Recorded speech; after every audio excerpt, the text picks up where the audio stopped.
စိတ်ဆင်းရဲရင်ကိုယ်ပါလိုက်ပြီးတော့ဆင်းရဲတာလည်းရှိတယ်တခါတလေစိတ်အရမ်းညစ်လာပြီဆိုရင်လူကနေရထိုင်ရတာဘယ်လိုပြောချွေးတွေပါတွေပြန်လာပြီးတော့တမျိုးကြီးဖြစ်နေတာတွေလည်းရှိတယ်ကံစိတ်ဥတုအာဟာရအကြောင်းတရားတွေကြောင့်ဘုန်းဘုန်းတို့ရဲ့ဘဝမှာချမ်းသာခြင်းဆင်းရဲခြင်းဆိုတာနေရာတိုင်းမှာအချိန်တိုင်းမှာမဖြစ်နိုင်ဘူးလားဖြစ်နိုင်တယ်ဒါကြောင့်လောကရန်တရားနဲ့ပတ်သက်တဲ့တရားလေးကိုဟောမယ်လို့ပြောလိုက်တော့လောကရန်ဆိုတဲ့စကားလုံးကိုကြားလိုက်တဲ့အချိန်မှာလူအများစုရဲ့စိတ်ထဲကဘယ်လိုပဲတွေးမှလဲအလွန်ကြီးမားတဲ့အပြောင်းလဲကြီးတွေကိုမှလောကရန်လို့ထင်ကြတယ်ကောင်းတဲ့ဘက်မှာပဲဖြစ်ဖြစ်ဆိုးတဲ့ဘက်မှာပဲဖြစ်ဖြစ်ကြီးမားတဲ့အပြောင်းလဲကြီးတွေတွေ့ရကြုံရရင်ဒါလောကရန်လို့လူတွေကနားလည်ထားကြတာအမှန်ကအဲ့ဒါလို့ဟုတ်သလားကြီးမားတဲ့အပြောင်းလဲကြီးတွေမဟုတ်တော့လည်းပဲလောကရန်တရားထဲမှာအကျုံးဝင်နေတဲ့တဘာဝအတွေ့အကြုံတွေဟာဘုန်းတို့ခန္ဓာမှာအချိန်တိုင်းမှာနေရာတိုင်းမှာတွေ့ကြုံနေရတယ်ဒါကြောင့်အခြေပြန်ဆုံးတရားလို့ပြောတာလူတိုင်းနဲ့သက်ဆိုင်တဲ့တရားလူတိုင်းနဲ့တိုက်ဆိုင်မဲ့တရားအားတရားတော့လောကရန်တရားနဲ့တွေ့လာတဲ့အခါမှာတို့ဘလို့တည်တည်ငြိမ်ငြိမ်အေးချမ်းချမ်းဖြစ်အောင်ရင်ဆိုင်ရမလဲအများစုကတော့လောကရန်တရားနဲ့တွေ့လာတဲ့အခါမှာမတည်ငြိမ်ကြတဲ့မအေးချမ်းကြတဲ့တော့တုန်လှုပ်ကြတဲ့ပုံကိုယ်တွေပဲများတယ်ယာနှုံးကြီးတည်ငြိမ်သွားတာအေးချမ်းသွားတာကတော့ယဟန္တာဖြစ်မှာပဲရနိုင်တာသို့တော့ကိုယ်လည်းပဲကိုယ်အစဉ်လေးနဲ့ကိုယ်အတိုင်းတာလေးနဲ့ကိုထိုက်တဲ့လောက်တည်ငြိမ်မှုအေးချမ်းမှုရအောင်လုပ်မယ်ဆိုရင်ကောမဖြစ်ဘူးလားဖြစ်တယ်အမြဲတမ်းရွတ်ဆိုတဲ့နဲ့ပူဇော်တဲ့နဲ့စိတ်ထဲမှာနားလည်မှုနဲ့အမြဲတမ်းရွတ်ဆိုနေတဲ့နဲ့ဂါထာတစ်ပုဒ်ရှိနော်လောကီလို့ဘလို့ကျိုးစီးပွားတွေဖြစ်ထွန်းမဲ့ဘာညာညာရည်ရွယ်ပြီးတော့ဂါထာတော်ကိုပြောမှာမဟုတ်ပါဘူးအဲ့ဒါတွေဘုံဘုံတို့တိတ်စိတ်မဝင်စားပါဘူးကိုယ့်ရဲ့စိတ်ကလေးကိုတက်မှတ်အောင်ကောင်းမွန်အောင်ထိန်းချောင်းပေးနိုင်တဲ့အတွက်ကြောင့်တကယ်ကိုလက်တွေ့စိတ်နှလုံးရဲ့ငြိမ်းအေးမှုကိုရစေနိုင်တဲ့အစွမ်းရှိတဲ့လမ်းညွန်ချက်ပါနေတဲ့ဂါထာရခြင်းလှရောက်မယ်နဲ့တူရနော်အဲ့ဒီဂါထာရခြင်းလှရောက်မယ်နဲ့တူရနော်ရပြီးသားနော်ဒီလူတွေရဲ့ခေါင်းထဲမှာရှိပြီးသားလောကရန်တရားနဲ့ပတ်သက်ပြီးတော့လဲဘုံဘုံကရှေ့ရပြောထားတယ်အလွန်မှကောင်းတယ်လို့လည်းပြောထားတယ်ဘယ်ဂါထာလေးမှဖြစ်မလဲဖုဋ္ဌတလောကဓမ္မေဟိစိတ်တံယတ္တနာကံပတိအတောကံဝိရဇံခေမံဧတံမင်္ဂလာမုဒ္ဓမံရတော့ရထားတယ်ဒါပေမဲ့ဘယ်တိုင်းတာထိဒီဂါထာလေးရဲ့ဆိုလိုတဲ့အဓိပ္ပာယ်ကိုနားလည်နိုင်တယ်လေအဲ့ဒီနားလည်မှုအနိမ့်အမြင့်ပေါ်မှာမူတည်ပြီးတော့ကိုယ်စိတ်ထဲမှာဒီဂါထာရဲ့အကျိုးသက်ရောက်မှုအကြီးအသေးဟာဖြစ်သွားမယ်ပေါ့ဟုတ်လားဖုဋ္ဌတလောကဓမ္မေဟိစိတ်တံယတ္တနာကံပတိအတောကံဝိရဇံခေမံဧတံမင်္ဂလာမုဒ္ဓမံလောကဓမ္မေဟိလောကရန်တရားတို့ဖြင့်ဖုဋ္ဌတတွေ့ကြုံလာရတဲ့ယတ္တအချင်းယဟန္တာပုဂ္ဂိုလ်အားစိတ်တံစိတ်သည်နာကံပတိမတုံလှုပ်အတောကုန်ခန်းနဲ့စိတ်မှာကိလေသာအငြိကြီးလုံးဝကင်းဝေးတော်မူကြတဲ့ပုဂ္ဂိုလ်တွေကိုဘာလို့ခေါ်တော့ယဟန္တာပုဂ္ဂိုလ်တွေလို့ခေါ်နော်အဲ့ဒီယဟန္တာပုဂ္ဂိုလ်တွေဟာလောကရန်တရားတွေနဲ့တွေ့လာပြီဆိုရင်လောကရန်တရားဆိုတာသောတော်က10မျိုးဘုံဘုံရွတ်ပြထားတယ်ဟုတ်လားအကြီးအသေးအကောင်းဆုံးအမျိုးမျိုးသောလောကရန်တရားတွေနဲ့တွေ့ကြုံလာတဲ့အခါမှာယဟန္တာရှင်မြတ်တို့ရဲ့စိတ်တည်တုန်လှုပ်မှုမရှိဘူးဒီနေ့မှာတုန်လှုပ်တယ်ဆိုတာဝမ်းသာမှုဝမ်းနည်းမှုဖြစ်သွားတာကိုတုန်လှုပ်တယ်လို့ပြောတာဘုန်းဘုန်းတို့တာမန်ဖြင့်ပုထုဇဉ်တွေကကောင်းတဲ့လောကရန်နဲ့တွေ့လို့ရှိရင်ဘာဖြစ်ကြတာတော့ဝမ်းသာကြတာမကောင်းတဲ့လောကရန်နဲ့တွေ့လို့ရှိရင်ဝမ်းနည်းကြတာလာဘိနဩနတောလောကောအလာဘိနသဩနတောလာဘလာဘိနဧကထတာရိတတမနာမမနော်သုလသုဘရာအနာရဘိန်တတိကြီးရဲ့သမီးနော်အယူအဆမတူတဲ့နော်အတိုင်းဝိုင်းမှာအိမ်အောင်ကြတော့အဲ့ဒီအတိုင်းဝိုင်းကလူတွေနဲ့ပတ်သက်ပြီးတော့သူပြောကြဆိုကြရတာတွေရှိတယ်အဲ့ဒီမှာယဟန္တာအရှင်တို့ရဲ့ဂုဏ်ကျေးဇူးကိုပြောတဲ့နေရာမှာသူဒါလေးထည့်ပြောတာပါတယ်လာဘိနဩနတောလောကောအလာဘိနသဩနတောလောကကြီးဟာရလို့ရှိရင်သူတို့လူကျင်တာလေးတွေမြန်ရနိုင်မယ်ဆိုလို့ရှိရင်မြင့်မောက်နေကြတယ်တက်ကြွနေရတယ်လူကျင်တာလည်းမရဘူးလဲဆိုရောတခါတည်းစိတ်ဓာတ်တွေကနှိမ့်ကျသွားကြပြန်တယ်တဲ့ဟုတ်လားလောကရဲ့တော့နော် လာဘေနဩနတောလောကောအလာဘေနသာဩနတောလာဘာလာဘေနဧကထာတာရိတာသမဏမမငါကိုးကွယ်နေတဲ့ကိလေသာကုန်ခန့်တဲ့ယန္တာရှင်မြတ်တွေဟာအဲ့လိုရခြင်းမရခြင်းကြောင့်စိတ်ကတော့တုံလှုပ်ခြင်းမရှိဘူးမြင့်မောက်သွားတာလည်းမရှိဘူးနှိမ့်ကျသွားတာလည်းမရှိဘူးလာဘာလာဘေနဧကထာရခြင်းမရခြင်းဒီဟုသောအကြောင်းကြောင့်စိတ်ဟာနှစ်မျိုးဖြစ်မသွားဘူးတစ်မျိုးတည်းပဲငြိမ်ငြိမ်လေးပဲအဲ့ဒါလိုအစွမ်းရှိတယ်လို့သုလသုဘတာသူ့ရောက်ခမကြီးကိုအဲ့လိုပြောခဲ့တဲ့စကားရှိတယ်သူရှစ်မျိုးလုံးပြောတာပါလောကရဲ့သဘောကအချမ်းရင်တွေရှိတယ်ဆိုရင်မြင့်မောက်နေကြတယ်အထီးကျန်နေတယ်ဆိုရင်တော့လည်းနှိမ့်ကျနေကြတယ်ချီးမွမ်းခံရတယ်ဆိုရင်လည်းမြင့်မောက်နေကြတယ်ကဲ့ရဲ့ခံရတယ်ဆိုရင်လည်းစိတ်ကညှိုးငယ်နေကြတယ်နှိမ့်ကျနေကြတယ်ချမ်းသာနေတယ်ဆိုရင်လည်းဘာတော့မြင့်မောက်နေကြတယ်ဆင်းရဲသွားပြီဆိုရင်တော့စိတ်ကညှိုးငယ်သွားကြတယ်ဝမ်းသာခြင်းဝမ်းနည်းခြင်းဆိုတဲ့အစွန်းနှစ်ဖက်မှာပဲဒီစိတ်ဟာပြေးနေဟုတ်လားကောင်းတဲ့လောကဓာတ်နဲ့တွေ့ရင်ဝမ်းသာနေကြတယ်မကောင်းတဲ့လောကဓာတ်နဲ့တွေ့ရင်ဝမ်းနည်းနေကြတယ်ဒါလောကရဲ့သဘာဝ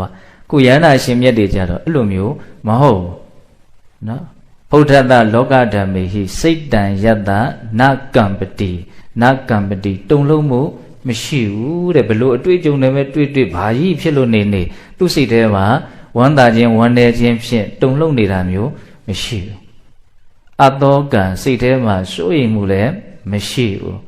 ဝိရဇံစိတ်မှာຢာကဒေါသအညစ်အကြေးပေးချမ်းသွားတယ်ဆိုတာလည်းမရှိဘူးခေမံဘေးဖြစ်သွားတယ်ဆိုတာလည်းမရှိဘူးဘေးလည်းခင်းနေတယ်အကောင်းဆုံးအမြင့်မားဆုံးမင်္ဂလာတရား၄ပါးနော်နကံပတိလောကရန်တရားတွေနဲ့တွေ့လို့စိတ်ဟာတုန်လှုပ်မှုမရှိဘူးအတောကံလောကရန်တရားတွေနဲ့တွေ့လို့စိတ်ဟာစိုးရိမ်ခြင်းမရှိဘူးဝိရဇံလောကရန်တရားတွေနဲ့တွေ့လို့စိတ်မှာနော်အညစ်အကြေးမြူတွေတင်သွားတာမရှိဘူးခေမံဘလို့လောကရန်တရားနဲ့တွေ့လို့မှစိတ်မှာဘေးဖြစ်သွားတယ်ဆိုတာ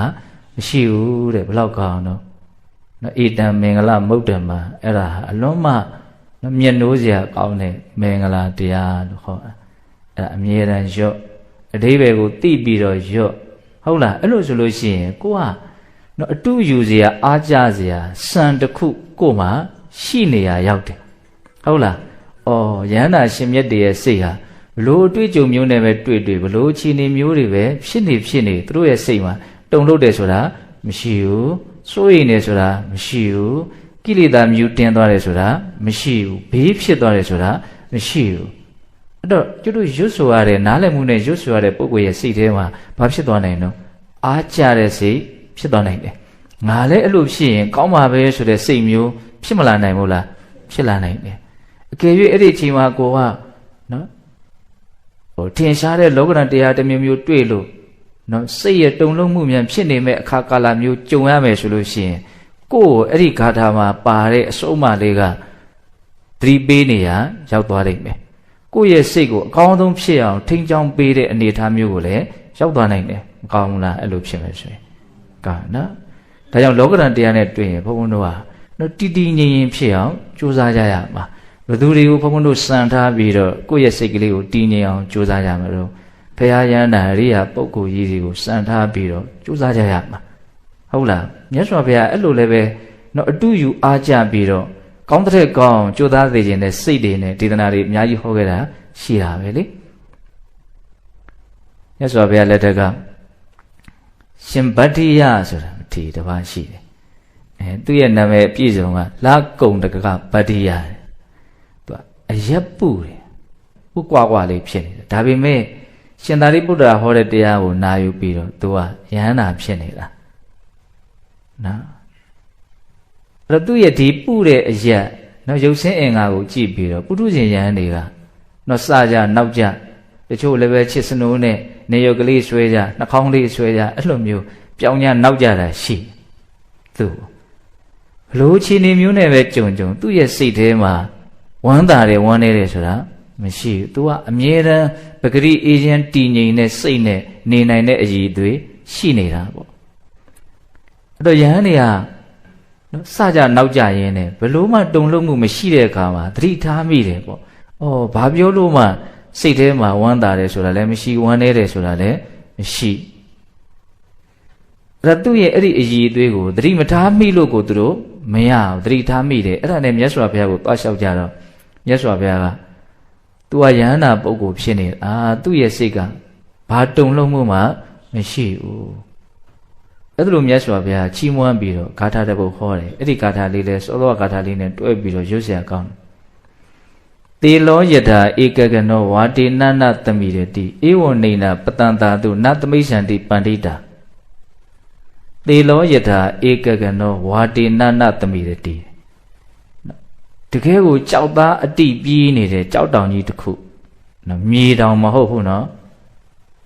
ကြောက်တောင်ကြီးဟုတ်လားအဲ့ဒီကြောက်တောင်ကြီးဟာအရက်လေးမျက်နှာကတိုက်ခတ်လာတဲ့လေတို့ကြောင့်တုံလုံးမှုမရှိဘူးတဲ့ပဂရိကြောက်သားနဲ့ပြီးတဲ့ကြောက်တောင်ကြီးလေဘလောက်တိုက်လို့မှသူ့မှာတုံလို့တယ်ဆိုတာမရှိဘူးတဲ့တေလောယထာဧကကနောဝါတေနနသမိရတိဧဝံနေနာပတန္တာတုနသမိစ္ဆန္တိပန္တိတာအဲ့ဒါလိုပဲတဲ့အသိဉာဏ်ရှိတဲ့ပုဂ္ဂိုလ်ဆိုတာတနည်းအားဖြင့်လောကရဏီရဲ့အကြောင်းကိုကောင်းကောင်းနားလေတဲ့ဉာဏ်ရှိတဲ့ပုဂ္ဂိုလ်တွေဆိုတာဧဝံနေနာပတန္တာတုနေနာဆိုတာဘာလို့ကဲ့ရတာပတန္တာဆိုတာချီးမွမ်းတာအဲ့လိုချီးမွမ်းခြင်းကဲ့ရဲ့ခြင်းဆိုတဲ့လေသံတွေကြောင့်သူတို့ရဲ့စိတ်ဟာတုန်လှုပ်သွားတယ်ဆိုတာမရှိဘူးတဲ့အဲ့ဒီချီးမွမ်းခြင်းကဲ့ရဲ့ခြင်းဆိုတဲ့လောကရန်တစုံဟာလည်းပဲအလွန်စိတ်ဝင်စားတဲ့အကောင်းတကယ်တမ်းကချီးမွမ်းတယ်ဆိုတာဘာလို့တာကိုယ်ကောင်းတယ်ထင်လို့ကောင်းတယ်လို့ပြောလိုက်တာတချို့ကြတော့လည်းပဲကောင်းတယ်လို့တကယ်မထင်ဘဲနဲ့မြောက်ပင့်ပြီးတော့စိတ်ထဲမပါဘဲနဲ့ကောင်းတယ်လို့ပြောလိုက်တာလည်းရှိနိုင်တယ်ချီးမွမ်းခြင်းကလည်းယုံစားရတာမဟုတ်လားကဲ့ရဲ့ခြင်းဆိုတာတပါတော့ကိုယ်မကောင်းဘူးထင်လို့မကောင်းဘူးလို့ပြောလိုက်တာကောင်းတယ်လို့ထင်ပါလဲကဲနဲ့မကောင်းဘူးလို့တကယ်လည်းမထင်ပါပဲနဲ့မုန်းလို့ကိုတတ်တမဲ့မကောင်းဘူးလို့ပြောတာလည်းရှိနိုင်တယ်ဥထုဇဉ်တတ္တဝါတွေရဲ့ချီးမွမ်းခြင်းကဲ့ရဲ့ခြင်းဆိုတာသိပြီးတော့မသေးကြဘူးဒါလည်းပဲနားလည်ထားဖို့လိုသေးတယ်နော်အဲ့ဒီချီးမွမ်းခြင်းကဲ့ရဲ့ခြင်းတွေကိုဘုန်းဘုန်းတို့ကဘလို့တွေသဘောထားနေကြသလဲအလွန်မှကိုစိတ်ထဲကအရေးထားတဲ့အနေအထားမျိုးနဲ့နော်စိတ်ထဲကဒါကိုတော်တော်လေးကိုပဲဘုန်းဘုန်းတို့ဟာဒီချီးမွမ်းပြီဆိုလို့ရှိရင်လည်းပဲစိတ်ထဲကအလွန်အကျွံကိုပဲသဘောကျတယ်ဝမ်းသာတယ်ဒီကိစ္စနဲ့ပတ်သက်ပြီးတော့ကဲ့ရဲ့ပြီဆိုလို့ရှိရင်လည်းဘလို့လဲအလွန်မှကိုစိတ်ဟာထိခိုက်ရတယ်ဘုန်းတို့ကကိုအတ္တကြီးရင်ကြီးသလောက်အဲ့ဒီခံစားချက်ကပြင်းထန်မယ်လို့ထင်တယ်ချီးမွမ်းတယ်ဆိုတာလေကိုအတ္တလေးကိုအမွှန်းတင်ပေးရရောက်တာကဲ့ရဲ့တာလည်းပဲကိုယ့်ရဲ့အတ္တလေးကိုရှုံချရရောက်တာငါ့ကိုဓာတ်ရိုက်ထိတဲ့လေသံတွေလို့ခံစားရတယ်ပေါ့နော်စိတ်ကချီးမွမ်းပြီဆိုရင်လည်းဘာဖြစ်တော့အလွန်ကိုပဲစိတ်ထဲကအဓိကထားရတယ်အဲ့ဒီလူကိုမေ့ကိုမမေ့ဘူးဟုတ်တယ်မဟုတ်လားကဲ့ရဲ့ပြီဆိုရင်ရောဘယ်လိုလဲကဲ့ပြီဆိုရင်ပိုးတောင်မမေ့သေးတယ်ဟုတ်လားကဲ့ရဲ့လို့နာတဲ့အနာကလေအလွန်ပြင်းထန်ရနော်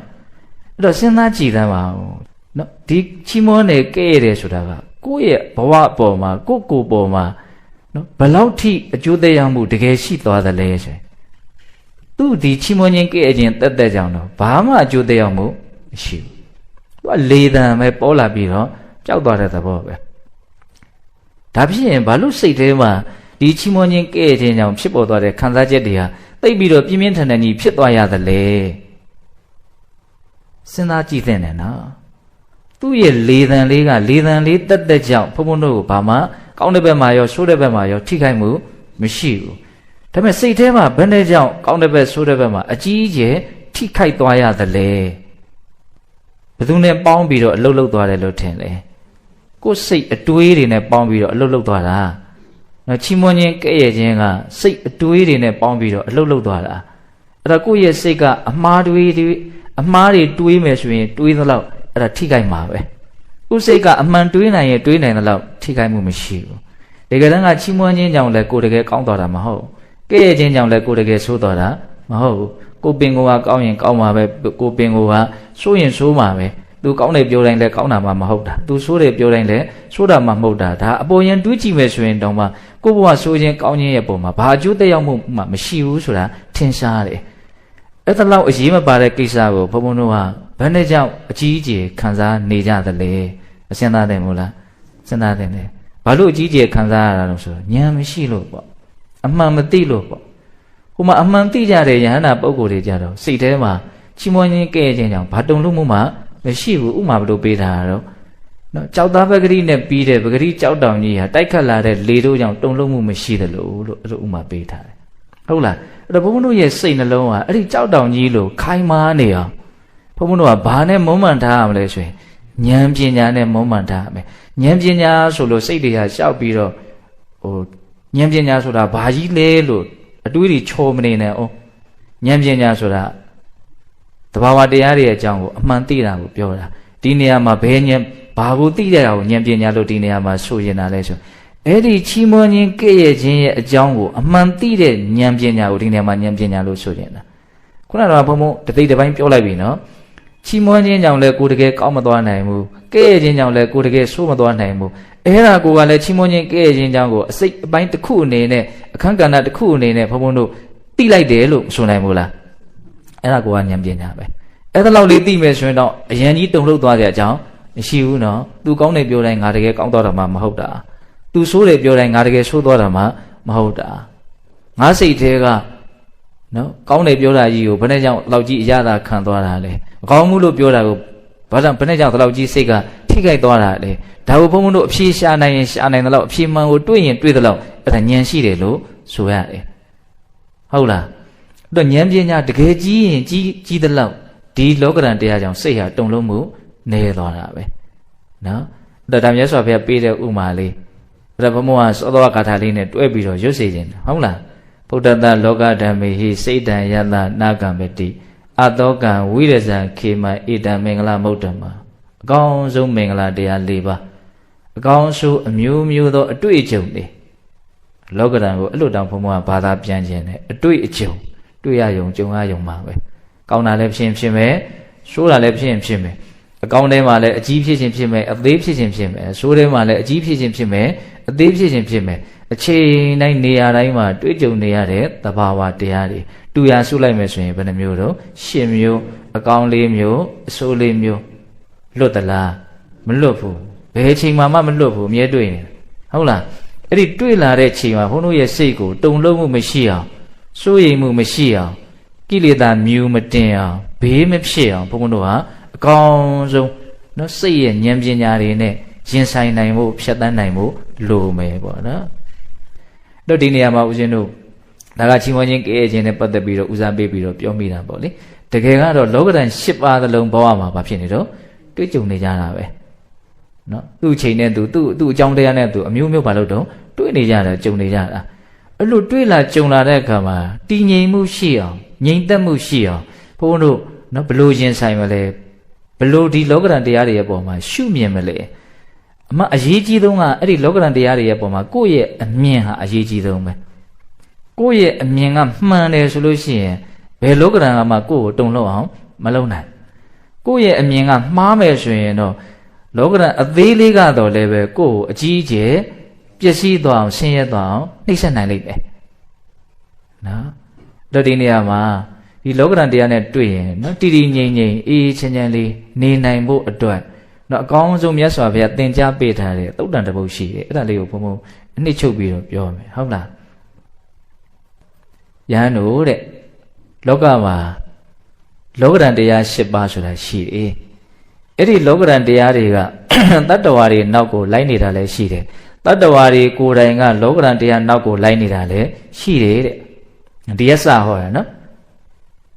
်လောကဓာတ်ကတတ္တဝါတွေနောက်ကိုလိုက်တာလည်းရှိတယ်တတ္တဝါတွေကလောကဓာတ်တရားနောက်ကိုလိုက်နေကြတယ်လည်းရှိတယ်တဲ့နားလည်လားမသိဘူး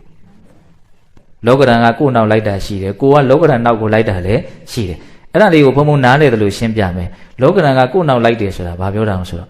ကိုအတိတ်ဆိုတာအရင်ဘဝလည်းဖြစ်မယ်เนาะဒီဘဝရဲ့အရင်နှစ်ကဖြစ်မယ်ဟိုအရင်နှစ်ကဖြစ်ဒါမှမဟုတ်မနေ့ကဖြစ်ခြင်းလည်းဖြစ်မယ်ပေါ့နော်ကိုအတိတ်ကာလကကိုလှုပ်ခဲ့တဲ့လှုပ်ရက်တွေကိုပြောခဲ့တဲ့အပြောတွေကိုရဲ့အတွေးတွေဟုတ်လားအဲ့ဒါတွေကိုဘာလို့ခေါ်တော့ကံလို့ခေါ်တယ်ဟုတ်လားအဲ့ဒီကံတွေကအဲ့ဒီအလုပ်တွေကကောင်းတာလည်းဖြစ်မယ်ဆိုးတာလည်းဖြစ်မယ်เนาะအတိတ်ကကိုရဲ့လှုပ်ရက်တွေအကောင်းဆုံးအမျိုးမျိုးကိုလှုပ်ခဲ့တာတွေရှိတယ်အဲ့ဒီအလုပ်တွေကအကျိုးရလက်တွေအနေနဲ့ကိုဘဝနောက်ကိုအမြဲတမ်းလိုက်ဟုတ်လားတချို့ဘုံဘုံတို့အခုထွက်လာတဲ့အကျိုးရလက်တွေဟာအခုလှုပ်လိုက်တာမဟုတ်ဘူးငကိုယ်တော့ကလှုပ်ထားတာ တချို့ကဆိုဘယ်တော့မှလှုပ်ထားမှတောင်မသိတော့လှုပ်တော့လှုပ်ခဲ့တယ်တဘာဝတရားတွေကအံ့ဩစရာကောင်းတာနော်ရှောင်လို့မရဘူးကိုလှုပ်ပြီးရင်အဲ့ဒီအကျိုးရလဒ်ဟာတစ်ချိန်ချိန်မှာပါတော့တွေ့လာလိမ့်မယ်ဟုတ်လားဆိုရမှာဆိုလူသက်မှုကျူးလွန်လို့အဲ့ဒီရာတော်သားကိုဖမ်းကြတယ်ထောင်ချကြတယ်သို့မဟုတ်အရန်ကိုဆိုးသွမ်းလို့သူ့ကိုသိမိန်ပေးလိုက်တယ်ဆိုရင် तू လှုပ်တဲ့အချိန်နဲ့ तू ခံရတဲ့အချိန်နဲ့ဟာတစ်ချိန်နဲ့လားမဟုတ်နော်ဟုတ်တယ်မဟုတ်လားတချို့ဆိုရင်အရှောင်တိန်ကောင်းတဲ့အခါကျတော့တော်တော်နဲ့သူ့ကိုမဖမ်းမိဘူးဟုတ်လားတော်တော်နဲ့အပြစ်ပေးလို့မရဘူးဂျာကြီးနေတော့မှသူ့ကိုအပြစ်ပေးတာကို तू ခံရတယ်အဲ့တော့လှုပ်တဲ့အချိန်ကတစ်ချိန်ခံရတဲ့အချိန်ကတစ်ချိန်ကံတရားကိုအဲ့လိုလေးလဲနားလည်ဖို့လိုမယ်ပေါ့နော်တဘုံတို့အတိတ်ကာလကလှုပ်ရက်တွေရှိတယ်ကောင်းတာလည်းဖြစ်မယ်ဆိုးတာလည်းဖြစ်မယ်အဲ့ဒီလှုပ်ရက်တွေကကောင်းကျိုးဆိုးပြစ်တွေကိုအကျိုးပေးဖို့ဆိုတဲ့အနေအထားမျိုးနဲ့ဘုန်းဘုန်းတို့ရဲ့စိတ်တန်တာမှာကမ္မပစ္စယတတ္တိအနေနဲ့အမြဲတမ်းလိုက်နေအဲ့ဒါအခွင့်သာတဲ့အချိန်မှာအကျိုးပေးမယ်ကောင်းတာတွေဆိုးတာတွေအမျိုးမျိုးပေါ့အဲ့ဒါဘာပြောတာတော့လောကဓာတ်ကကိုယ့်နောက်ကိုလိုက်နေတာတဲ့တခါတလေကိုလောလောဆယ်ကောင်းနေပါလဲနဲ့မကောင်းတဲ့အတွေ့အကြုံတွေကိုတွေ့ကြုံရတယ်တခါတလေလောလောဆယ်ကိုဆိုးနေပါလဲနဲ့ကောင်းတဲ့အတွေ့အကြုံတွေကိုလည်းတွေ့ကြုံရတာလည်းရှိတယ်ဒါပါတော့အလွန်ထင်ရှားတာကိုပြောတာနော်လောကဓာတ်တရားကိုယ့်နောက်ကိုလိုက်နေတာဒီလောက်တင်ဘုံဘုံတို့ကမရက်ဘူးနော်ကိုယ်ကလည်းလောကဓာတ်တရားနောက်လိုက်နေတာလည်းရှိတယ်တဲ့အဲ့ဒါဘာတော့ကောင်းတာတွေတွေ့အောင်ကောင်းတာတွေဖြစ်အောင်ဘုံတို့ကြိုးစားပြီးတော့ဆောင်ရွက်နေကြတာရှိတယ်တချို့ကြတာလည်းပဲမဆိုးဆိုးအောင်ကိုအဆိုးကိုလိုက်ရှာနေတယ်လို့မျိုးလုံရမှားတွေနဲ့လိုက်ရှာနေတယ်လို့မျိုးလုံနေကြတဲ့လူတွေကမရှိဘူးလားအခုလုံးလုံးတဲ့သူ့ရဲ့ပြစ္ဆုတ်ပံလုံရက်တွေကိုကအနာဂတ်မှာအကောင်းဆုံးလောကဓာတ်အမျိုးမျိုးကိုတွေးဖို့ကြုံဖို့အတွက်သူဟာကြိုးစားပြီးတော့ရှားဖွေးနေတယ်လို့မျိုးလုံနေကြတာမရှိဘူးလားအဲ့ဒါပါလေ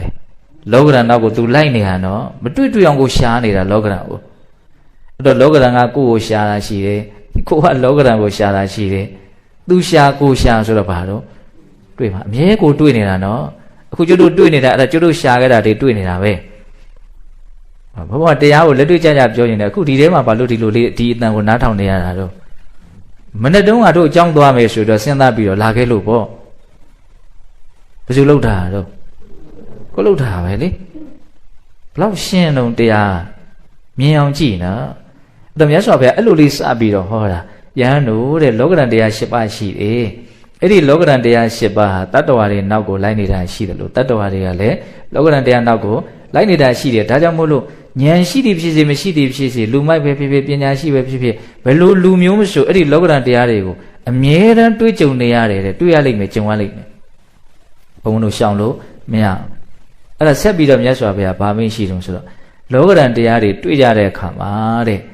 နော်လောကဓာတ်တရားတွေရဲ့အကြောင်းကိုဘာမှမသိတဲ့အဲ့ဒီမှာတော့မြတ်စွာဘုရားအတုတ္တဝါပုထုဇနောဆိုတဲ့စကားလုံးလေးသုံးတယ်အတုတ္တဝါဆိုတာမှန်ကန်တဲ့အကြောင်းအရာတွေနဲ့ပတ်သက်ပြီးတော့ဘာမှကြားဘူးနာဝမရှိဘူးစာပေအနေနဲ့လေ့လာဖတ်ရှုထားတာလည်းမရှိဘူးအတန်အနေနဲ့နားထောင်ထားတာလည်းမရှိဘူးအတုတ္တဝါဆိုတာဘာမှကြားဘူးနာဝမရှိဘူးပုထုဇနဆိုတာဘာပြောတာတော့စိတ်ထဲမှာရာဂဒေါသမောဟကိလေသာတွေထူပြောတဲ့လူကိုပုထုဇဉ်လို့ပြောတာဟုတ်လားမှန်တရားနဲ့ပတ်သက်ပြီးတော့ဘာမှကြားဘူးနာဝမရှိတဲ့ကိလေသာထူပြောတဲ့ပုထုဇဉ်တွေဟာတဲ့လောကဓာတ်တရားနဲ့တွေ့လာရင်သူတို့ဘယ်လိုတုံ့ပြန်တယ်လဲနော်တုဒ္ဒဝါအရိယာတာဝကောတဲ့အမှန်တရားနဲ့ပတ်သက်ပြီးတော့ကြားမြင်မှုနားလည်မှုကြားဘူးနာဝအများကြီးရှိတဲ့အရိယာတာဝကောဘုရားဆရှိတဲ့အရိယာသူတော်စင်တို့ရဲ့တပည့်တာဝကတွေလောကဓာတ်နဲ့တွေ့လာတဲ့ခါမှာသူတို့ရောဘယ်လိုတုံ့ပြန်ကြတယ်လဲလောကဓာတ်တရားကိုတော့ပုထုဇဉ်တွေလည်းတွေ့တယ်အရိယာတွေလည်းတွေ့တယ်ဉာဏ်မဲ့သူတွေလည်းတွေ့တယ်ဉာဏ်ရှိသူတွေလည်းတွေ့တယ်သို့တော်မတူဘူးတဲ့ဘာမတူတာတော့အဲ့ဒီအတွေ့အကြုံကိုဘယ်လိုမြင်တယ်လဲစိတ်ထဲကဘယ်လိုခံစားတယ်လဲဘယ်လိုရင်ဆိုင်တယ်လဲဘယ်လိုတုံ့ပြန်တယ်လဲအဲ့ဒါတူမလားမတူအဲ့ဒီမတူမှုကဘာလဲတဲ့အဲ့ဒီကွဲပြားခြားနားမှုကဘာလဲလို့မြတ်စွာဘုရားယဟန်တော်တွေကိုမေးခွန်းထုတ်တာလူမိုက်တွေလည်းလောကဓာတ်နဲ့တွေ့တယ်ပညာရှိတွေလည်းလောကဓာတ်နဲ့တွေ့တယ်သူတို့ရဲ့လောကဓာတ်ပေါ်မှာတုံ့ပြန်မှုဟာမတူဘူးကွဲပြားတယ်ခြားနားတယ်အဲ့ဒီကွဲပြားခြားနားမှုကဘယ်လိုကွဲပြားခြားနားတာလဲလို့မေးတာမေးတော့ယဟန်တော်တွေကနော်တရားဆိုတာမြတ်စွာဘုရားဟောမှာတပည့်တို့နားတာပါဘုရားကြားတာပါဒါကြောင့်မြတ်စွာဘုရားပဲဟောပြပါလို့တောင်းပန်လို့မြတ်စွာဘုရားကနော်လူမိုက်တို့ရဲ့လောကဓာတ်ရဲ့ပုံမှာတုံ့ပြန်ပုံတုံ့ပြန်နည်းပညာရှိတို့ရဲ့လောကဓာတ်တရားရဲ့ပုံမှာတုံ့ပြန်ပုံတုံ့ပြန်နည်းကိုမြတ်စွာဘုရားအဲ့ဒီမှာဟောတယ်နော်ကျွတ်တို့ဘဝမှာဒါအလွန်မှအသုံးချစရာကောင်းတဲ့ဒေသနာတစ်ပုဒ်နော် ဟုတ်လားအတုတ္တဝပုထုဇဉ်တော့အကြမြင်မရှိတဲ့ပုထုဇဉ်တတ္တဝါရဲ့တုတ္တဝအရိယာတာဝကောအကြမြင်များတဲ့အရိယာတို့ရဲ့တပည့်တာဝကရဲ့ဒီအုပ်စုနှစ်စုရဲ့လောကဓာတ်ရဲ့ပုံမှာတုံ့ပြန်ပုံတုံ့ပြန်နည်းမတူဘူးဘလို့မတူတာတော့ဒါလေးကိုအကြမ်းမြင်ပြောပြမယ်နော်မိုင်မဲတဲ့ပုံကိုယ်တွေကလောကဓာတ်တရားနဲ့တွေ့တဲ့အခါမှာသူတို့ဟာမှန်မှန်ကန်ကန်မမြင်ကြဘူးတဲ့အဲ့ဒီကစရှင်းပြတယ်လောကဓာတ်တော့အတူတူတွေ့တာပဲဒါပေမဲ့အသိဉာဏ်နည်းတဲ့ပုံကိုယ်တွေရဲ့လောကဓာတ်တရားရဲ့ပုံမှာတုံ့ပြန်ပုံကဘလို့တော့မှန်မှန်ကန်ကန်အမြင်မရှိဘူးမှန်ကန်တဲ့အမြင်မရှိဘူးနော်ငါတော့လောကဓာတ်တရားတော့တွေ့လာပြီနော်ဒီလောကဓာတ်တရားတွေဟာမတည်မြဲတဲ့အနိစ္စသဘာဝတွေဒီအတွေ့အကြုံတွေဟာကောင်းမွန်တဲ့သဘာဝတွေလည်းမဟုတ်ဘူးဒုက္ခတရားတွေနော်ဒီအတွေ့အကြုံတွေဟာအမြဲတမ်းဖောက်လဲဖောက်ပြန်ဖြစ်တဲ့ဝိပရိနာမဓမ္မတွေလို့အမှန်တရား၃ချက်အဲ့ဒီမှာမြတ်စွာဘုရားထောက်ပြတယ်အဲ့ဒီအမှန်တရားကိုမိုက်မဲတဲ့ပုဂ္ဂိုလ်ဟာမသိဘူးတဲ့တကယ်တမ်းကလောကဓာတ်တရားဆိုတာနော်သူတို့ရဲ့သဘောဟာဘယ်လိုလဲလို့ဉာဏ်နဲ့တကယ်ဝေဖန်မယ်ဆိုလို့ရှိရင်အနိစ္စဒုက္ခဝိပရိနာမဓမ္မဒီစကလုံးလေး၃လုံးခေါင်းနဲ့ဆွဲသွားမှတ်တာနော်အတွေ့အကြုံတွေဆိုတာအနိစ္စမတည်မြဲတဲ့သဘောပဲဒုက္ခကောင်းမွန်တဲ့သဘာဝတွေမဟုတ်ဘူးနော်ဒုက္ခလောကဓာတ်ဖြစ်ရင်ဖြစ်မယ်ချီးမွမ်းခံရတဲ့လောကဓာတ်ဖြစ်ရင်ဖြစ်မယ်အချွေရန်ရှိတဲ့လောကဓာတ်ဖြစ်ရင်ဖြစ်မယ်ကိုလိုချင်တာရတဲ့လောကဓာတ်ဖြစ်ရင်ဖြစ်မယ်ကောင်းတဲ့လောကဓာတ်တွေဖြစ်ကောင်းဖြစ်မယ်သို့တော့ဘယ်လိုလောကဓာတ်ပဲဖြစ်ဖြစ်အဲ့ဒီအတွေ့အကြုံတွေဟာကောင်းမွန်တဲ့သဘာဝတွေတော့မဟုတ်ဘူးဒုက္ခသစ္စာကိုပြောချင်တာဒုက္ခလက္ခဏာကိုပြောချင်တာဒီနေ့မှာဒုက္ခဆိုတာကနော်အခံရခက်တဲ့ယောဂဝေဒနာကြောင့်ဖြစ်ပေါ်နေတဲ့ဒုက္ခမျိုးတွေကိုဖြစ်ချင်တာမဖြစ်လို့ကိုမဖြစ်ချင်တာဖြစ်လို့စိတ်ထဲမှာစိတ်တိုင်းမကြတဲ့စိတ်ရဲ့ဒုက္ခမျိုးတွေကိုဒီနေရာမှာဒုက္ခလို့ဆိုလိုတာမဟုတ်ဘူးဖြစ်ပေါ်လာပြီးတဲ့နောက်အမြဲတမ်းပျောက်ကွယ်လိုက်နေလို့ဘာတန်ဖိုးမှမရှိတဲ့ဘာကောင်းမွန်မှုမှမရှိတဲ့အရာတွေလို့ဆိုချင်တာဒုက္ခဆိုတာဟုတ်လားဒါကြောင့်ကောင်းတဲ့လောကဓာတ်တွေပဲဖြစ်ဖြစ်မကောင်းတဲ့လောကဓာတ်တွေပဲဖြစ်ဖြစ်သူတို့ဟာတည်မြဲမှုမရှိဘူးအမြဲတမ်းရက်တည်နေတာမဟုတ်ဘူးဒီတိုင်းအမြဲတမ်းဖြစ်နေတာမဟုတ်ဘူးအနိစ္စသူတို့ဟာကောင်းမွန်တဲ့သဘာဝတွေလည်းမဟုတ်ဘူးဒုက္ခပြီးတော့မပြောတော့ဝိပရိနာမဓမ္မဝိပရိနာမဓမ္မဆိုတာခုတစ်မျိုးတော်ကြတဲ့မျိုးတစ္ဆာမရှိဘူးလို့လည်းပဲပြောမယ်ဆိုရင်ပြောလို့ရတယ်ဖောက်ပြန်တယ်လို့ဘာသာအဲ့လိုလေးဘာသာပြန်တယ်ဝိပရိနာမဓမ္မဆိုပါတော့ဖောက်ပြန်တယ်ဆိုတာခုတစ်မျိုးတော်ကြတဲ့မျိုးဒီလိုလေးပြောလိုက်ရင်ပို့ပြီးတော့နားလည်မယ်နော်တော့လောကဓာတ်တရားတွေဆိုတာအမြဲတမ်းဖောက်လွဲဖောက်ပြန်ဖြစ်ခြင်းတယ်လို့ဗယံမရာဖြစ်နေတတ်တဲ့သဘာဝတွေတော့အကြောင်းတရားတွေကမျိုးစုံဆိုတဲ့အခါကျတော့အကျိုးရလက်တွေကလည်းအမျိုးစုံဖြစ်တာပေါ့နော်အဲ့ဒါပုထုဇဉ်ပုဂ္ဂိုလ်တွေမိုက်မဲတဲ့ပုဂ္ဂိုလ်တွေကလောကဓာတ်တရားနဲ့တွေ့လာမယ်ဆိုဒီအမှန်တရား၃ချက်ကိုသူတို့ကမြင်လားမမြင်ဘူးတဲ့မမြင်တော့ဘာဖြစ်တုံဆိုတော့ကောင်းတဲ့အတွေ့အကြုံကလည်းသူတို့စိတ်ကိုအကြီးအကျယ်လွှမ်းမိုးတယ်မကောင်းတဲ့အတွေ့အကြုံကလည်းသူတို့စိတ်ကိုအကြီးအကျယ်လွှမ်းမိုးတယ်လွှမ်းမိုးတော့ဘာဆက်ဖြစ်တုံဆိုတော့ကောင်းတဲ့အတွေ့အကြုံနဲ့တွေ့ရင်သူတို့ကအလွန်ကဲဝမ်းသာကြတယ်မကောင်းတဲ့လောကဓာတ်ဆိုတဲ့အတွေ့အကြုံဇိုးတွေနဲ့တွေ့ရင်သူတို့ကအလွန်ကဲဝမ်းနေကြတယ်ဝမ်းသာခြင်းဝမ်းနေခြင်းတွေပဲသူတို့စိတ်မှာနေရာယူနေတယ်မြင်အောင်ကြည့်နော်အဲ့လိုဝမ်းသာခြင်းဝမ်းနေခြင်းတွေအဲ့ဒီထဲမှာတော့မြတ်စွာဘုရားနော်အနုရုပ်စတိပฏิဝိရုပ်စတိအဲ့ဒီစကလုံးလေးသုံးတယ်အနုရုပ်စတိဆိုတာနှစ်သက်နေတာကောင်းတဲ့လောကဓာတ်နဲ့တွေ့ရင်နှစ်သက်နေတာဒါကိုဘုံဘုံကဝမ်းသာတယ်လို့မှတ်သားရလွယ်အောင်ပြောလိုက်တာပฏิဝိရုပ်စတိဆိုတာနော်ဝမ်းနေနေတာကြေကွဲနေတာစိတ်ထဲကနော်ဘလို့မှသဘောမကျဘဲနဲ့ဆန့်ကျင်ကန့်ကွက်နေတဲ့သဘောကိုပฏิဝိရုပ်စတိလို့ပြောတာအဲ့တော့ဆိုးတဲ့လောကဓာတ်တွေဆိုးတဲ့အတွေ့အကြုံတွေနဲ့တွေ့ရင်ဘုန်းတို့ရဲ့စိတ်ကအဲ့ဒီနိဗ္ဗာန်ဖြစ်နေတော့တုံ့ပြန်နေတာဟုတ်လားအနုရုပ်စတိပฏิဝိရုပ်စတိဒါကိုအရက်သုံးလေးနဲ့နားလည်အောင်ပြောတာကောင်းတဲ့လောကဓာတ်နဲ့တွေ့ရင်စိတ်ဟာဝမ်းသာနေတယ်စိတ်တိုင်းနေကြာနှစ်သက်နေပြောနေတယ်ပေါ့မကောင်းတဲ့လောကဓာတ်နဲ့တွေ့ရင်ဘာဖြစ်မလို့စိတ်တိုင်းမကြတော့ဘူးဆန့်ကျင်ကန့်ကွက်စိတ်ပြဲပြီးတော့တခါတည်းပေါက်ကွဲနေတယ်ကောင်းသလားမကောင်းအများစုကအဲ့ဒီနည်းနဲ့သွားတာပေါ့အဲ့ဒါမြတ်စွာဘုရားကအဲ့လိုမျိုးလောကဓာတ်တရားရဲ့နော်အခြေအနေမှန်အမှန်တရားကိုမမြင်ကြတဲ့အခါနေစာဒုက္ခဝိပရိနာမဓမ္မနော်ဒီအမှန်တရားကိုမမြင်တဲ့အခါလောကဓာတ်တရားတွေကသူတို့စိတ်ကိုလွှမ်းမိုးသွားကြတယ်လောကဓာတ်ရဲ့လွှမ်းမိုးမှုကိုခံရတဲ့အခါမှာသူတို့ရဲ့စိတ်ဟာကောင်းတာဆိုရင်ဝမ်းသာတယ်ဆိုးတာဆိုရင်ဝမ်းနေတယ်ဝမ်းသာခြင်းဝမ်းနေခြင်းနဲ့သွားတာအဲ့ဒီနီးနဲ့သွားနေတဲ့မြတ်အဲ့ဒီတတ္တဝါတွေဟာဘယ်သောခါကာလမှနော်ပရိသေတွေနေရတဲ့ဆင်းရဲဥရတဲ့ဆင်းရဲနားရတဲ့ဆင်းရဲသေရတဲ့ဆင်းရဲစိုးရင်ရတဲ့ဆင်းရဲငိုကြွေးရတဲ့ဆင်းရဲကိုယ်ဆင်းရဲမှုစိတ်ဆင်းရဲမှုတွေးကြုံရတဲ့ဆင်းရဲဥပါယတာဆိုတဲ့ပြင်းစွာပင်ပန်းရတဲ့ဆင်းရဲဒီဆင်းရဲတွေကသူ့ဟာမလွတ်နိုင်ဘူးတဲ့ဒုက္ခကဘယ်တော့မှမလွတ်ဘူးတဲ့နော် လောကရဲ့အတွေ့အကြုံတွေကိုဝမ်းသာခြင်းဝမ်းနည်းခြင်းနဲ့ရင်ဆိုင်နေသမျှကာလပတ်လုံးဘုန်းဘုန်းတို့ကဘယ်တော့မှဆင်းရဲဒုက္ခကမလွတ်နိုင်ဘူးတဲ့အဲ့လိုလေးပြောရနော်အလွန်ကောင်းတဲ့စကားလုံးတွေမှတ်ထားနော်ဟုတ်လားဘလို့အတွေ့အကြုံပဲတွေ့စိတ်ထဲမှာဝမ်းသာခြင်းဝမ်းနည်းခြင်းမဖြစ်အောင်ကြိုးစားတဲ့နေရာမှာဒီစကားတွေကအများကြီးအထောက်အကူပြုနိုင်တယ်ပေါ့ဟုတ်လားအဲ့ဒါလူမိုက်တို့ရဲ့အတုတ္တမှာပုထုဇနောဆိုတဲ့လူမိုက်တို့ရဲ့လောကဓာတ်ရဲ့ပုံမှာတုံ့ပြန်ပုံတုံ့ပြန်နေပဲပညာရှိတွေကြတော့အဲ့လိုမဟုတ်ဘူးတဲ့လောကဓာတ်တရားနဲ့တွေ့လာပြီဆိုရင် तू မှန်မှန်ကန်ကန်မြင်တယ်ဘလို့မြင်တော့သူ့စိတ်ထဲမှာဆင်ញင်မှုကအလိုလိုဖြစ်လာတယ်ဘလို့ဖြစ်လာတာတော့ငါတော့လက်ရခြင်းကြီးဖြစ်လာပြီငါတော့ချီးမွမ်းခံရခြင်းကြီးဖြစ်လာပြီငါတော့အချမ်းရနေများနေပြီငါတော့ချမ်းသာနေပြီဒါကောင်းတဲ့ဘက်ပေါ့နော်ငါတော့ငါရကျင်တာတွေမရဘူးယာပြီးသားတွေဆုံးရှုံးကုန်ပြီငါတော့အထီးကျန်နေပြီဟုတ်လားငါတော့ကဲ့ရဲ့ခန်းနေရပြီငါတော့ဆင်းရဲနေပြီဟောအဲ့ဒီအတွေ့အကြုံတွေတွေ့လာတဲ့အခါမှာ तू ကဘယ်လိုစဉ်းစားတော့ဘာပဲတွေ့ဒီအတွေ့အကြုံတွေဟာတည်မြဲနေတဲ့တရားတွေတော့မဟုတ်အနိစ္စဒီအတွေ့အကြုံတွေဟာကောင်းမွန်တဲ့သဘာဝတွေလည်းမဟုတ်ဘူးဘာလို့ဒုက္ခဒီအတွေ့အကြုံတွေဟာဖောက်လဲဖောက်ပြန်ဖြစ်တတ်တဲ့တရားတွေဝိပရိနာမဓမ္မအဲ့ဒီအမှန်တရားကြီး၃ချက်ကိုသူ့စိတ်ဟာကောင်းကောင်းမြင်တယ်သူ့စိတ်ဟာကောင်းကောင်းဆင်ခြင်နိုင်တယ်သုံးသပ်နိုင်တယ်အဲ့လိုမြင်တဲ့အတွက်ကြောင့်ကောင်းတဲ့လောကဓာတ်လည်းသူ့စိတ်ကိုမလွှမ်းမိုးနိုင်ဘူးမကောင်းတဲ့လောကဓာတ်လည်းသူ့စိတ်ကိုမလွှမ်းမိုးနိုင်လောကဓာတ်ရဲ့လွှမ်းမိုးမှုကိုမခံရတဲ့အတွက်ကြောင့်သူ့ရဲ့စိတ်ဟာကောင်းတဲ့လောကဓာတ်နဲ့တွေ့လဲဝမ်းသာတယ်ဆိုတာမရှိဘူ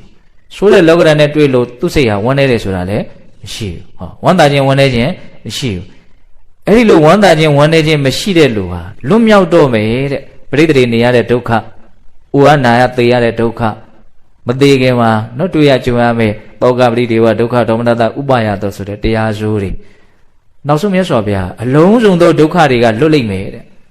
နော်လောကရဲ့အတွေ့အကြုံတွေရဲ့ပုံမှာဝမ်းသာခြင်းဝမ်းနေခြင်းကင်းပြီးတော့ဘုန်းဘုန်းတို့တည်ငြိမ်မှုအေးချမ်းမှုနဲ့ဉာဏ်ပညာဥဆောင်ပြီးတော့ရင်ဆိုင်နိုင်မယ်ဆိုရင်ဘုန်းဘုန်းတို့ကဘာဖြစ်သွားမှာလို့ဒုက္ခတွေကလွတ်မြောက်သွားလိမ့်မယ်လို့ဟောတာအဲ့ဒီထိသွားမှာနော်လောကဓာတ်ကိုရင်ဆိုင်နိုင်တဲ့စွန့်ရည်တတ္တိဟ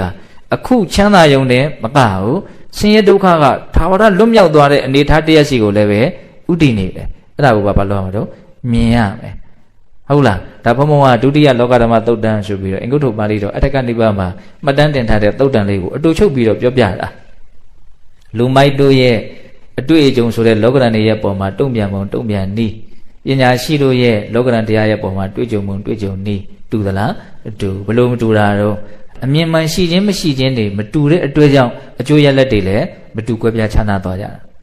အဲ့တော့အမြင်မှန်ကိုဘုန်းဘုန်းတို့ဘလို့အနှစ်ချုပ်ပြီးတော့မှတ်မှာတော့၃ခုမှတ်မှာနော်အနေစာဒုက္ခဝိပရိနာမအဲ့ဒါလက်တွေ့သုံးကြည့်ကောင်းတဲ့အတွေ့အကြုံလေးတွေတွေ့လာရင်လည်းပဲအနေစာဒုက္ခဝိပရိနာမလို့နော်ဉာဏ်ကအဲ့ဒါကိုဘာလို့မလို့တခါတည်းနားလည်မှုနဲ့ဖြစ်ပေါ်လာမဲ့လောဘကိုခြေဖြတ်နိုင်ရမယ်မကောင်းတဲ့လောကဓာတ်နဲ့တွေ့ရင်လည်းပဲဒီအနေစာဒုက္ခဝိပရိနာမဆိုတဲ့အမှန်တရား၃ချက်နဲ့ပဲ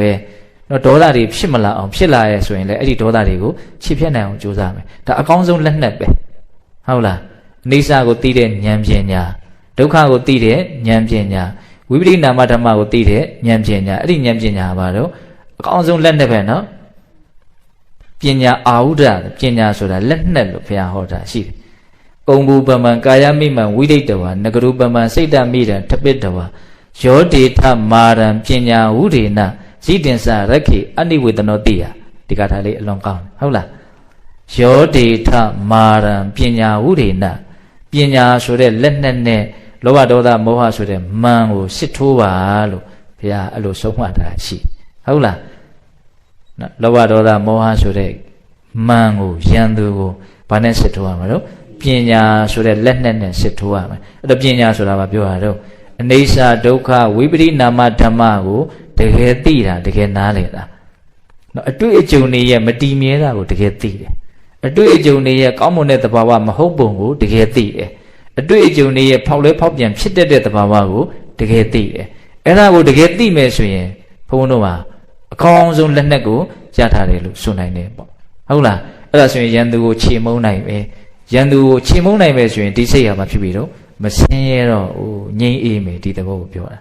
ာဟုတ်လားအဲ့တော့ပြောလိုက်ရတာလေဘုန်းဘုန်းစိတ်ထဲမှာအားရတယ်ကျဉ်တ်တယ်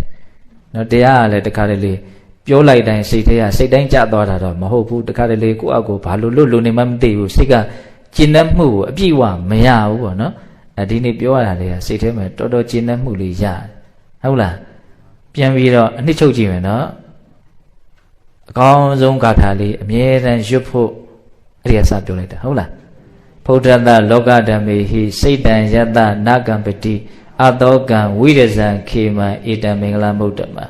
ယန္တာရှင်မြတ်တို့ရဲ့စိတ်တည်လောကဓာတ်ဆိုတဲ့အတွေ့အကြုံတို့ကြောင့်တုန်လှုပ်မှုမရှိဘူးစိုးရိမ်မှုမရှိဘူးစိတ်မှာမြူညစ်ကြီးပေချံသွားတာမရှိဘူးဘေးဖြစ်သွားတယ်ဆိုတာမရှိဘူးဒီလေးမျိုးဟာအလွန်မှမြင့်မားတဲ့မင်္ဂလာတရားဟုတ်လားဒီဂါထာလေးနဲ့တွဲပြီးတော့နောက်ထပ်ရွတ်ဖို့ဂါထာလေးတစ်ပုဒ်ပြောလိုက်သေးရနော်တေလောယထာဧကကနောဝါဒေနနသမိရတိဧဝနေနာပတန္တာတုနသမိစ္ဆန္တိပဏိတာကြောက်သားပဂတိနဲ့ပြီးနေတဲ့ကြောက်တောင်ကြီးဟာအရက်လေးမျက်နာကတိုက်ခတ်လာတဲ့လေတို့ကြောင့်တုန်လှုပ်မှုမရှိသလိုချီးမွမ်းခြင်းကဲ့ရဲ့ခြင်းဆိုတဲ့လေသံတို့ကြောင့်ပညာရှိတဲ့ပုဂ္ဂိုလ်တွေဟာတုန်လှုပ်တယ်ဆိုတာမရှိဘူးတဲ့လောက်အားကြစရာကောင်းတော့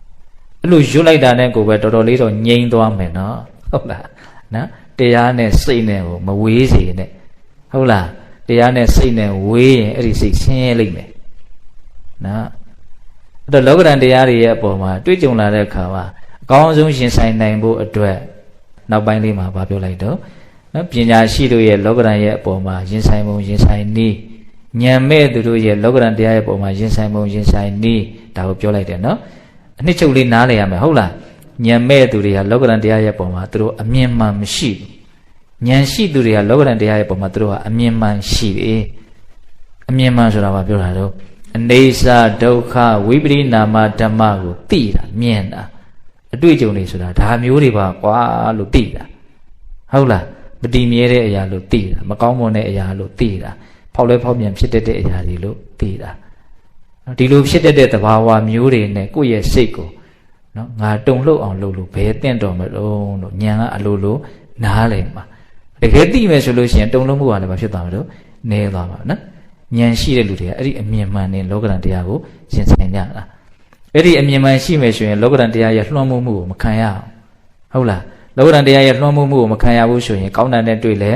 ဝမ်းသာတာမရှိဘူးဆိုးတာနဲ့တွေ့လဲပဲဝမ်းနေတာမရှိဘူးအဲ့ဒီဝမ်းသာဝမ်းနေမဖြစ်အောင်လုပ်နိုင်တဲ့လူတွေတည်ငြိမ်အောင်လုပ်နိုင်တဲ့လူတွေဟာ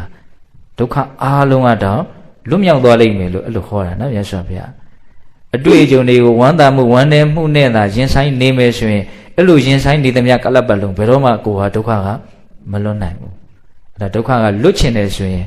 လောကဓာတ်ဆိုတဲ့အတွေ့အကြုံတွေကိုဝမ်းသာခြင်းဝမ်းနည်းခြင်းနည်းအောင်ဘုံဘုံတို့ရင်ဆိုင်နိုင်အောင်ကြိုးစားရမယ်ဟုတ်လား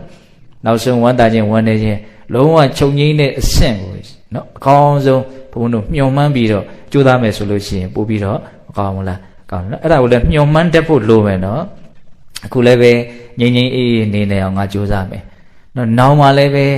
တကယ်ကိုပဂရိငြိမ်အေးတဲ့ဘယ်တော့မှဖောက်ပြန်ခြင်းတုံ့လုံခြင်းမရှိတော့တဲ့အနေထားတရက်စီကိုရအောင်ငါသွားမယ်ဆိုတဲ့ဥတီချက်ကိုအမြင့်မားဆုံးထိဘုံဘုံတို့နော်မှန်းထားမယ်ဆိုလို့ရှိရင်ပို့ပြီးတော့မကောင်းဘူးလားကောင်းတယ်အဲ့ဒါလည်းပါရမယ်ပေါ့နော်ဒါဒီကနေ့လောကဓာတ်တရားနဲ့ပတ်သက်ပြီးတော့ဘုံဘုံတို့ပြောပါတယ်ဒါကြောင့်လောကဓာတ်တရားရဲ့ပုံမှာနော်အမြင်မှန်နဲ့မြင်နိုင်ကြတဲ့လောကဓာတ်တရားရဲ့ပုံမှာအကောင်းဆုံးတုံ့ပြန်နိုင်ကြတဲ့နော်သူတော်ကောင်းတွေဖြစ်ကြပါစေလို့ဘုံဘုံတို့ဆန္ဒပြုပြီးတော့ဒီကနေ့ကြိုးပမ်းအထောက်ကြတဲ့ဒါနသီလသမာဓိပညာကုသိုလ်ကောင်းမှုအစွတ်စွရဲ့အစွမ်းတတ္တိကြောင့်ဘုရားတပည့်တော်တို့ဒီမဲ့ညာဘုံညာမျက်နှိပ်ပံကိုလျင်မြန်ထုတ်ချောက်မျက်မှောက်ပြုဝေရစေကုန်သောဟုပတ္တနာအောင်စုပြုကြကုန်ရာတတိဝါတုတဗ္ဗမင်္ဂလာရကံတုတဗ္ဗဒေဝတာတဗ္ဗဗုဒ္ဓနုဝဝေနတရာဒုက္ခိဝန္တုတိဘဝတုတဗ္ဗမင်္ဂလာရကံတုတဗ္ဗဒေဝတာတဗ္ဗဓမ္မနုဝဝေနတရာဒုက္ခိဝန္တုတိဘဝတုတဗ္ဗမင်္ဂလာရကံတုတဗ္ဗဒေဝတာတဗ္ဗသံဃာနုဝဝေနတရာဒုက္ခိဝန္တုတိတေတုမဂံတေတရားနာပိသပေါင်းတော်ကောင်းတို့စာတာအလုံးသောတတ္တဝအနန္တတို့အားတဗ္ဗမင်္ဂလာလောကီလောကုတ္တရာကောင်းဆိုသည်မြတ်မင်္ဂလာဝဝတိဘဝတို့ကောင်းစွာမသိဖြစ်တော်မူကြပါစေတည်းသာဝတိဝတ္တမိမိတို့ခန္ဓာကိုယ်မှာစောင့်ကြနေကြကုန်သောနတ်မိမိတို့အိမ်မှာစောင့်ကြနေကြကုန်သောနတ်မိမိတို့သာသနာမိမိတို့ကဘာမှာစောင့်ကြနေကြကုန်သောနတ်မြတ်နဲ့ကောင်းတဲ့ပေါင်းတို့ကလည်းပဲရက္ခဏုကောင်းစွာမသွေစောင့်ရှောက်တော်မူနိုင်ကြပါစေတည်းသဗ္ဗဗုဒ္ဓနုဘဝေန ခေငါဝါလူသေးစုမကပွင့်တော်မူကြတဲ့သုတ္တရဘာဘုရားရှင်ကိုတော်မြတ်တို့ရဲ့တကူတေဇောအနုဘောတော်တို့ကြောင့်၎င်းတဗ္ဗဓမ္မနုဘဝေနမေလီတံဖူလီတံနိဗ္ဗာန်တည်တည်ဆိုသောဆေရသောတရားတော်မြတ်တို့ရဲ့တကူတေဇောအနုဘောတော်တို့ကြောင့်၎င်းတဗ္ဗတံဃာနုဘဝေနမေကထံလေးရောက်ပလတံလေးရောက်ဆိုသောရှေယောတော်ရိယတံဃာရှင်မြတ်တို့နဲ့တကွာသီလကိုသမာဓိကိုပညာကိုတို့နဲ့ပြည့်စုံတော်မူရတဲ့သမုဒိတံဃာအရှင်ကောင်းရှင်မြတ်ပေါင်းတို့ရဲ့တကုတေဇောအာနုဘောတော်တို့ရောက်၎င်းတရားနေရောညပါဘေကမဆိုင်ချိန်ရှိတိုင်းချိန်ရှိတိုင်းဒုက္ခိကိုစိတ်နှပြချမ်းမာချမ်းသာခြင်းရှိကြကုန်သည်ဘဝတို့ကောင်းစွာမသွေဖြစ်တော်မူကြပါစေတည်း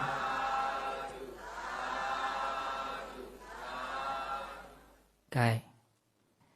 အလုံးမိမိတို့ပြုလုပ်ထားတဲ့ကုသိုလ်ကောင်းမှုအစုသို့အာယုံပြုပြီးတော့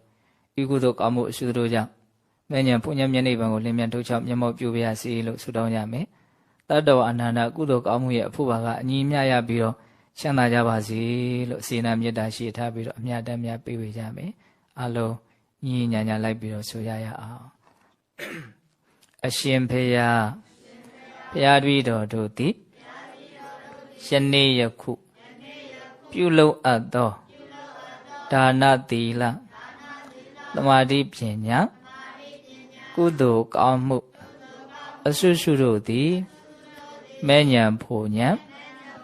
မျက်နှိဗ္ဗာန်ကိုမျက်မှောက်ပြုရန်အာကောင်းသောအထောက်အပံ့ဖြစ်ပါစေတည်းဤကောင်းမှုဤကုသိုလ်တို့ဤအဖို့ဘာကကိုအသက်ထင်ရှားရှိမရှိဖြစ်ကုန်သောဘိုးဘွားမိဘဆွေမျိုးသားချင်းတို့အားအစာထား၍30ဘုံကျင်လီခုံသောတတ္တဝအနန္တတို့အားအညီအမျှပေးဝေငှပါ၏အမျှရကြ၍ကိုယ်စိတ်နှဖျားကျမ်းမာချမ်းသာကြသည်ဖြစ်ကြပါစေသောကုသိုလ်အမြတ်အမြတ်အမြတ်ယူတော်မူကြပါကုန်လောသာဓုသာဓုသာဓု